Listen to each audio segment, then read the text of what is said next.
Muy buenos días. Seguramente tú has tenido un encuentro con Jesús. Si no, no estarías viendo este video. Pero, ¿recuerdas ese momento donde tuviste ese encuentro con Jesús que realmente sentiste y estabas seguro que toda tu vida iba a cambiar, que ya no iba a ser el mismo, que todo iba a ser diferente? Pues bien, ¿cuántas veces no ha pasado así? Que sentimos que todo va a ser diferente después de ese encuentro que tuvimos con Jesús.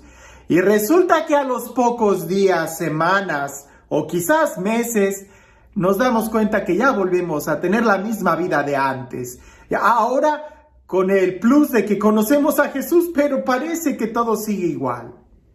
No, tener un encuentro con Jesús marca la diferencia. En realidad, lo cambia absolutamente todo y te da la oportunidad increíble de poder salir, de poder crecer, de poder superarte, de deshacerte de cualquier cadena y cualquier atadura.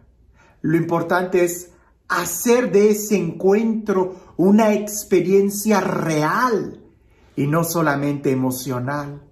Aunque las emociones son reales también, pero si no lo bajamos a un cambio de vida, a algo que impacte nuestro diario vivir, se quedará solamente como emoción. Y como emoción, tarde que temprano, va a pasar. Y entonces, si no construiste algo, si no echaste raíces en ese tiempo de gracia, de visitación, de emoción, pues cuando esta pase, pues sencillamente quedarás exactamente igual que antes.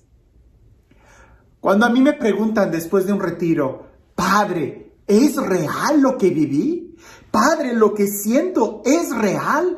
¿Cómo puedo saber que este encuentro con Jesús realmente va a cambiar mi vida? Yo les digo, observa muy bien qué es lo que estás haciendo ahora. Si tus acciones son diferentes, el encuentro que tuviste con Jesús es real. Si tus acciones son las mismas, pero tus sentimientos han cambiado, pues bueno, seguramente ha sido solamente un sentimiento y espérate unos días y verás cómo vuelves a sentir lo mismo que antes. Y uso el Evangelio del día de hoy para explicar y graficar muy bien esta etapa espiritual y en qué consiste realmente un cambio. Cuando una sanación que Jesús nos da es real, ¿qué es lo que sucede o qué tendríamos que hacer nosotros? Escucha lo que dice el Evangelio. Presta atención a los detalles, porque ahí, en los detalles, es donde nosotros podemos aplicarlos a nuestra vida el día de hoy. Dice así. En aquel tiempo, Jesús salió de la sinagoga y entró en la casa de Simón.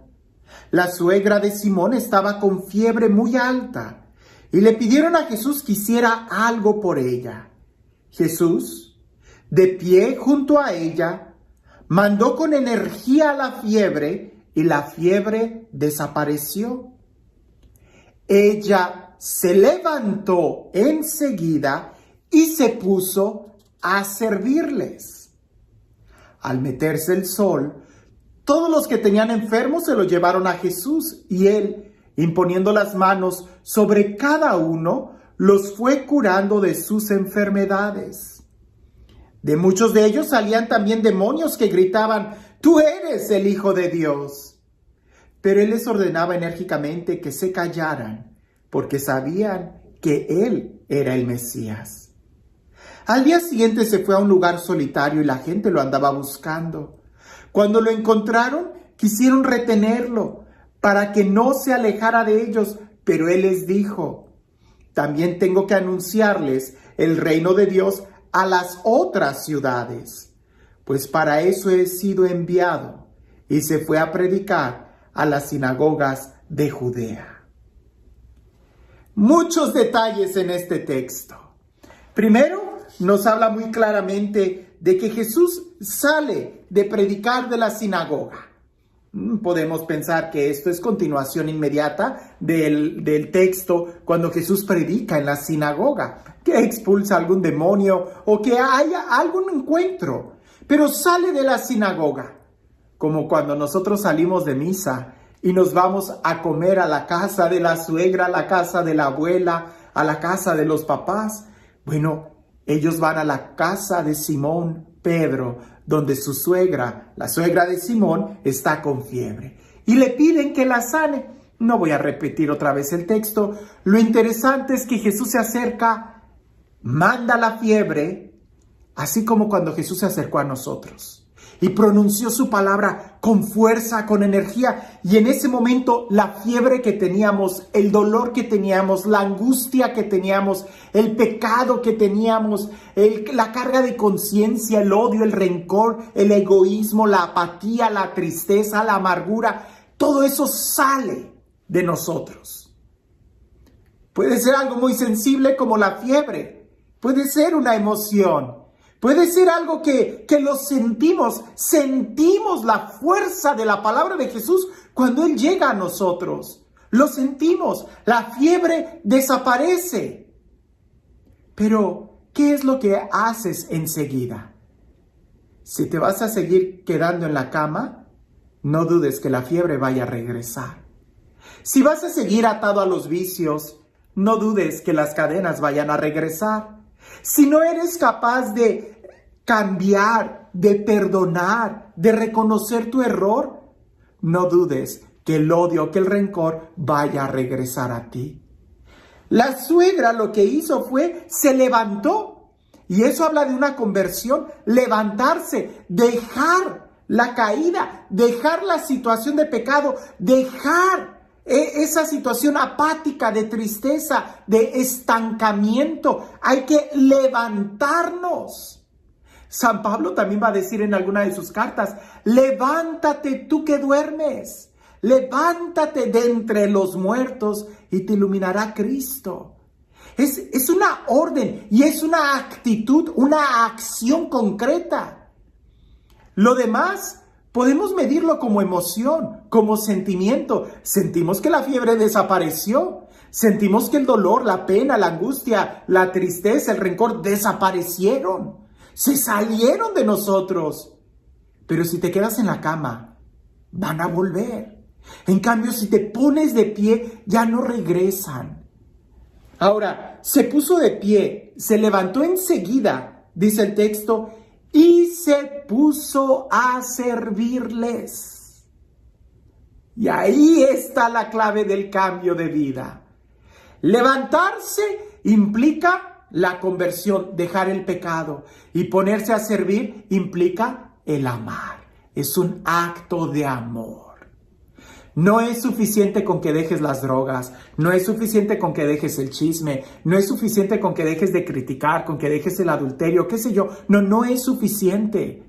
Lo que sigue es ponerte a servir al Señor, amar, ¿verdad? Hacer una acción de servicio, de compromiso, y ahí es donde se sella que sí hay un cambio de vida, que sí hay una conversión, que no fue solamente la emoción de que la fiebre desapareció. Al rato regresa, pero ¿cómo te va a encontrar cuando regrese? En el servicio del Señor, en el camino del Señor, entonces ya no te va a volver a dar.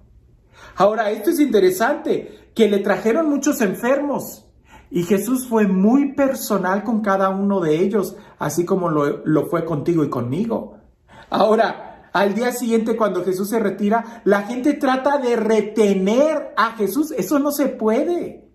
A Jesús no lo retienes, lo tienes que seguir.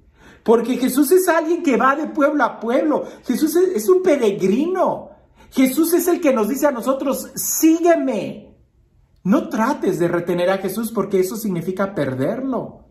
Y a veces muchas veces esa es la actitud que tenemos después de tener un encuentro con Jesús, que queremos retenerlo en nuestro corazón y al hacerlo terminamos perdiéndolo. Porque no podemos retener a Jesús, más bien tenemos nosotros que seguirlo, y para seguirlo 2 cosas son indispensables: levántate y ponte a su servicio. Si no te pones a su servicio y si no te levantas, Él se va, y cuando Él se va, la fiebre regresa. ¿Quieres que la fiebre no regrese a tu corazón? Sigue a Jesús. Y para eso solamente poniéndote de pie y poniéndote al servicio. Tú estás siguiendo a Jesús con una actitud de conversión, levantándote, porque no puedes servir al Señor si sigues postrado en la cama. Él ya te sanó. Y ahora, ¿qué vas a hacer con el regalo que Dios te ha dado? Y este Dios, el Dios del amor, el Dios de la vida, el Dios de la paz, el Dios de la ternura, el Dios que nos sana, que nos levanta y que nos invita a un cambio de vida, que sea Él quien el día de hoy te bendiga. En el nombre del Padre, del Hijo y del Espíritu Santo. Cuentan por ahí que había una señora que ella tenía un carácter muy fuerte, pero la señora cerrada, testaruda, de esas señoras que casi no hay. No, ella creía que sus pensamientos esos eran. Y ella observaba que su gallo, cada vez que cantaba, el sol salía. Y ella aseguraba que cada vez que su gallo cantaba, el sol salía. Y ella decía, si mi gallo no canta, el sol no sale. Pues una vez se peleó con sus vecinas, se molestó tanto ella que tomó a su gallo y se cambió de pueblo. Y ella aseguraba que el pueblo que ella había dejado iba a estar siempre en las sombras porque ella se había llevado su gallo. Y como el gallo cantaba en el nuevo pueblo y en aquel pueblo salió el sol, ella decía, pues ahora el pueblo anterior está en tinieblas porque no tienen mi gallo que cante para que haga salir el sol. A veces nosotros así estamos. Nos podemos mover, pero si nos llevamos las mismas actitudes, si nos llevamos la misma cerrazón, nada va a cambiar. Seguiremos siendo los mismos y seguiremos teniendo los mismos problemas. Aquí se trata de salir de nosotros mismos, de ponernos al servicio. Y al ponernos al servicio nos obligamos a salir de nosotros mismos, de ser más abiertos a entender la necesidad del otro. Porque si no eres capaz de entender la necesidad del otro, nunca vas a poder servir. Terminarás sirviéndote de lo que encuentres, pero no poniéndote en servicio. Así que una pregunta pudiera ser, ¿cuáles son nuestros gallos que nosotros pensamos que al tenerlos las cosas suceden? No depende de ti. El mundo no gira a tu alrededor. Depende de Jesús. Y es a Él a quien tenemos que seguir. Pero para eso hay que dejar nuestras malas actitudes. Si no, no lo estamos siguiendo. Estamos simplemente engañándonos a nosotros mismos. Que tengas un excelente día.